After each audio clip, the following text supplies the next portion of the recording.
ന്യായാധിപന്മാർ അധ്യായം 6. ഇസ്രായേൽ മക്കൾ പിന്നെയും യഹോവയ്ക്ക് അനിഷ്ടമായുള്ളത് ചെയ്ത് യഹോവ അവരെ 7 സംവത്സരം മിദ്യാന്റെ കയ്യിൽ ഏൽപ്പിച്ചു. മിദ്യാൻ ഇസ്രായേലിന്മേൽ ആധിക്യം പ്രാപിച്ചു. ഇസ്രായേൽ മക്കൾ മിദ്യാനരുടെ നിമിത്തം പർവ്വതങ്ങളിലെ ഗഹുരങ്ങളിലും ഗുഹകളിലും ദുർഗങ്ങളിലും ശരണമാക്കി.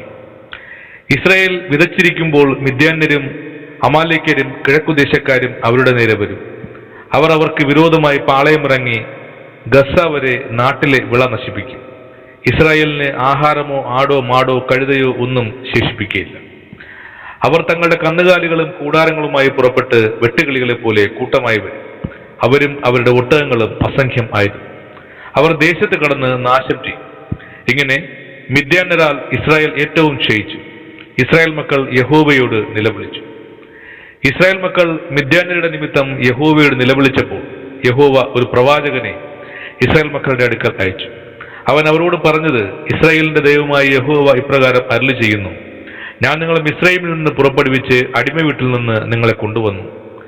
മിസ്രയീമിയുടെ കയ്യിൽ നിന്ന് നിങ്ങളെ പീഡിപ്പിച്ച എല്ലാവരുടെയും കയ്യിൽ നിന്നും ഞാൻ നിങ്ങളെ വിടുവിച്ചു.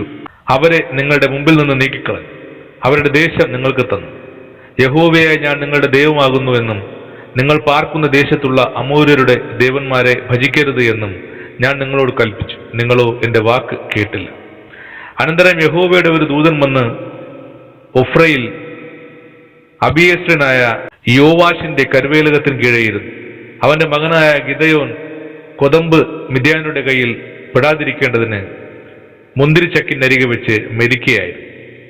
യഹോവയുടെ ദൂതൻ അവന് പ്രത്യക്ഷനായി, അല്ലയോ പരാക്രമശാലിയെ, യഹോവ നിന്നോടുകൂടെ ഉണ്ട് എന്ന് അവനോട് പറഞ്ഞു. ഗിദയോൻ അവനോട്, അയ്യോ യജമാനനെ, യഹോവ നമ്മോടുകൂടെ ഉണ്ടെങ്കിൽ നമുക്ക് ഇതൊക്കെ സംഭവിക്കുന്നത് എന്ത്? യഹോവ നമ്മെ മിസ്രയീമിൽ നിന്ന് കൊണ്ടുവന്നു എന്ന് നമ്മുടെ പിതാക്കന്മാർ നമ്മോട് അറിയിച്ചിട്ടുള്ള അവന്റെ അത്ഭുതങ്ങളൊക്കെയും എവിടെ? ഇപ്പോൾ യഹോവ നമ്മെ ഉപേക്ഷിച്ച് മിദ്യാന്യരുടെ കയ്യിൽ ഏൽപ്പിച്ചിരിക്കുന്നുവല്ലോ എന്ന് പറഞ്ഞു. അപ്പോൾ യഹോവ അവനെ നോക്കി, നിന്റെ ഈ ബലത്തോടെ പോവുക, നീ ഇസ്രായേലിനെ മിദ്യാന്യരുടെ കയ്യിൽ നിന്ന് രക്ഷിക്കും.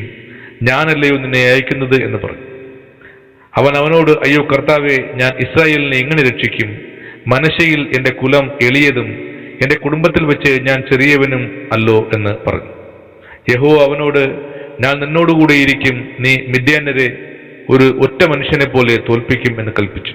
അതിന് അവൻ, നിനക്ക് എന്നോട് കൃപയുണ്ടെങ്കിൽ എന്നോട് സംസാരിക്കുന്നത് നീ തന്നെ എന്നതിന് ഒരു അടയാളം കാണിച്ചു തരണമേ. ഞാൻ പോയി എന്റെ വഴിപാട് കൊണ്ടുവന്ന് നിന്റെ മുമ്പാകെ വെക്കുവോളം ഇവിടെ നിന്ന് പോകരുതേ എന്ന് അവനോട് പറഞ്ഞു. നീ മടങ്ങി വരുവോളം ഞാൻ താമസിക്കാമെന്ന് അവൻ അരുളി ചെയ്തു.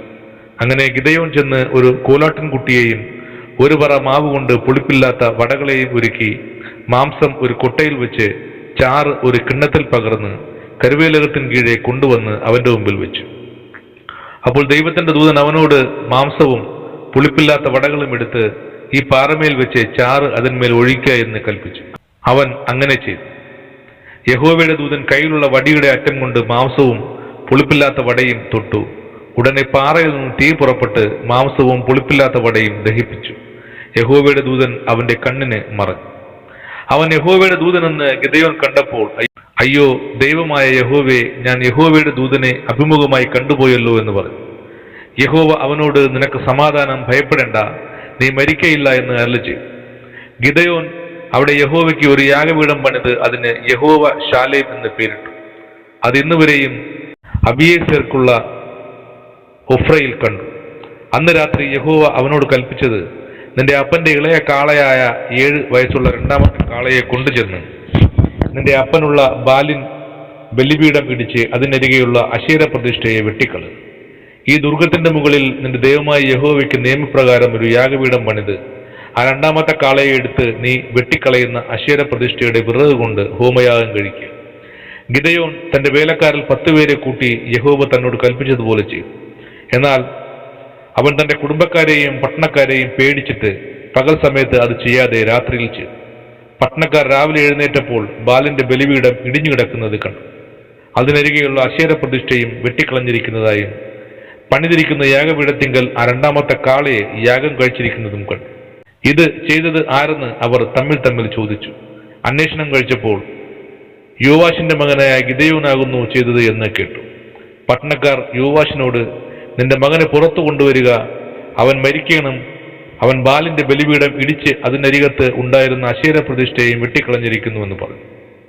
യോവാശ് തന്റെ ചുറ്റും നിൽക്കുന്ന എല്ലാവരോടും പറഞ്ഞത്, ബാലിനു വേണ്ടി നിങ്ങളോ വ്യവഹരിക്കുന്നത്, നിങ്ങളോ അവനെ രക്ഷിക്കുന്നത്? അവന് വേണ്ടി വ്യവഹരിക്കുന്നവൻ ഇന്ന് രാവിലെ തന്നെ മരിക്കണം. അവൻ ഒരു ദൈവമെങ്കിൽ തന്റെ ബലിപീഠം ഒരുത്തൻ ഇടിച്ചു കളഞ്ഞതുകൊണ്ട് താൻ തന്നെ തന്റെ കാര്യം വ്യവഹരിക്കട്ടെ. ഇവൻ അവന്റെ ബലിപീഠം ഇടിച്ചു കളഞ്ഞതിനാൽ ബാൽ ഇവന്റെ നേരെ വ്യവഹരിക്കട്ടെ എന്ന് പറഞ്ഞു. അവന് അന്ന് യെരുബേൽ എന്ന് പേരിട്ടു. അനന്തരം മിദ്യാന്യരും അമാലേക്യരും കിഴക്കുദേശക്കാർ എല്ലാവരും ഒരുമിച്ച് കൂടി ഇക്കരെ കടന്ന് ഇസ്രായേൽ താഴ്വരയിൽ പാളയം പറയും. അപ്പോൾ യഹോവയുടെ ആത്മാവ് ഗിദെയോന്റെ മേൽ വന്നു. അവൻ കാഹളമൂതി അബിയസരെ തന്റെ അടുക്കൽ വിളിച്ചുകൂട്ടി. അവൻ മനശ്ശയിൽ എല്ലായിടവും ദൂതന്മാരെ അയച്ച് അവരെയും തന്റെ അടുക്കൽ വിളിച്ചുകൂട്ടി. ആശേരിന്റെയും സെബുലൂന്റെയും നഫ്താലിയുടെയും അടുക്കലും ദൂതന്മാരെ അയച്ച് അവരും പുറപ്പെട്ടു വന്ന് അവനോട് ചേർന്നു. അപ്പോൾ ഗിദെയോൻ ദൈവത്തോട്, നീ അരുളി ചെയ്തതുപോലെ ഇസ്രായേലിനെ എന്റെ കൈയാൽ രക്ഷിക്കുമെങ്കിൽ ഇതാ, ഞാൻ രോമമുള്ള ഒരു ആട്ടിൻതോൽ കളത്തിൽ നിവർത്തിയിടുന്നു. മഞ്ഞ് തോലിന്മേൽ മാത്രം ഇരിക്കുകയും നിലമൊക്കെയും ഉണങ്ങിയിരിക്കുകയും ചെയ്താൽ നീ അരുളി ചെയ്തതുപോലെ ഇസ്രായേലിനെ എന്റെ കൈയാൽ രക്ഷിക്കുമെന്ന് ഞാൻ അറിയും എന്ന് പറഞ്ഞു. അങ്ങനെ തന്നെ സംഭവിച്ചു. അവൻ പിറ്റേന്ന് അധികാലത്ത് എഴുന്നേറ്റ് തോൽ പിഴിഞ്ഞ് മഞ്ഞുവെള്ളം ഒരു കിണ്ടി നിറച്ചെടുത്തു. ഗിദെയോൻ പിന്നെയും ദൈവത്തോട്, നിന്റെ കോപം എന്റെ നേരെ ജ്വലിക്കരുതേ, ഞാൻ ഒരിക്കലും കൂടെ സംസാരിച്ചു കൊള്ളട്ടെ, തോൽ കൊണ്ട് ഒരു പരീക്ഷ കൂടെ കഴിച്ചുകൊള്ളട്ടെ. തോൽ മാത്രം ഉണങ്ങിയും നിലമൊക്കെയും മഞ്ഞുകൊണ്ട് നനഞ്ഞുമിരിപ്പാൻ അരുളണമേ എന്ന് പറഞ്ഞു. അന്ന് രാത്രി ദൈവം അങ്ങനെ തന്നെ ചെയ്തു. തോൽ മാത്രം ഉണങ്ങിയും നിലമൊക്കെയും മഞ്ഞുകൊണ്ട് നനഞ്ഞുമിരുന്നു. ആമേൻ.